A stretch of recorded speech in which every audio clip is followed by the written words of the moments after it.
కన్నబాబు ఆరోపించారు. 10,000 మంది ఉద్యోగులను తొలగించి ఆటోమేషన్ పేరుతో కార్యకలాపాలను తగ్గిస్తూ ప్లాంట్ ను బలహీనపరిచే ప్రయత్నాలు జరుగుతున్నాయన్నారు.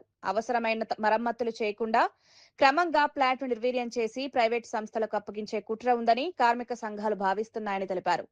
ఇప్పటికే ఉద్యోగ భద్రతపై కార్మికుల్లో తీవ్ర ఆందోళన నెలకొందన్నారు. ఇలాంటి పరిస్థితుల్లో బాధితులుగా ఉన్న కార్మికులు కార్మిక సంఘాల ఆవేదనను అర్థం చేసుకోవాల్సింది పోయి వారిపైనే ఆగ్రహం వ్యక్తం చేయడం సరైంది కాదన్నారు. కార్మిక సంఘాలు ఎందుకు చేస్తాయి? వాళ్ళ బాధతో వాళ్ళ పక్షాన్ని నిలబడ్డ వాళ్ళు. బాధిత సంఘాలు మాంసం ముద్దల్లాగా అయిపోయిన వాళ్ళని చూసి వాళ్ళు చాలా హృదయదారకమైన సంఘటనగా భావించి మాట్లాడితే దాని మీద మీరు ఆగ్రహించుకుంటే ఎలాగా? అధికారంలో ఉన్నారు కదా, మీకు ఓపిక ఉండొద్దా, సహనం ఉండొద్దా, బాధ్యత ఉండొద్దా? స్టేట్ గవర్నమెంట్ నుంచి ఏమిస్తారో అసలు వీళ్ళ బాధితులకి అనేది కూడా మేము చూస్తున్నాం. ఆ రోజు జగన్మోహన్ రెడ్డి గారు ఎల్జీ పాలిమర్స్ సంఘటన జరిగినప్పుడు ఇదే కేజీహెచ్కి వచ్చి దాదాపు 3 గంటల పాటు స్పెండ్ చేసి పెద్దలు బొత్స సత్యనారాయణ గారు కానీ మేమందరం ఆ రోజు ఇక్కడ ఉన్నాం.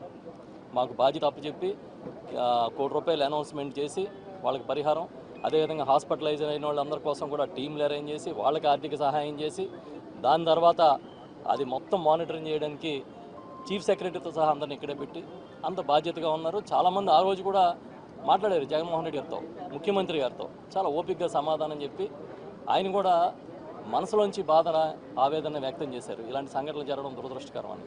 కానీ ఇవాళ వచ్చిన అధికార పార్టీ నాయకులు ఏంటంటే తిరిగి వాళ్ళే ఇబ్బంది పెట్టేటట్టుగా మాట్లాడారని సంఘాలు కానీ కార్మిక సంఘాలు చెప్తున్నాయి. ఇది మంచి పద్ధతి కాదని చెప్తున్నాం.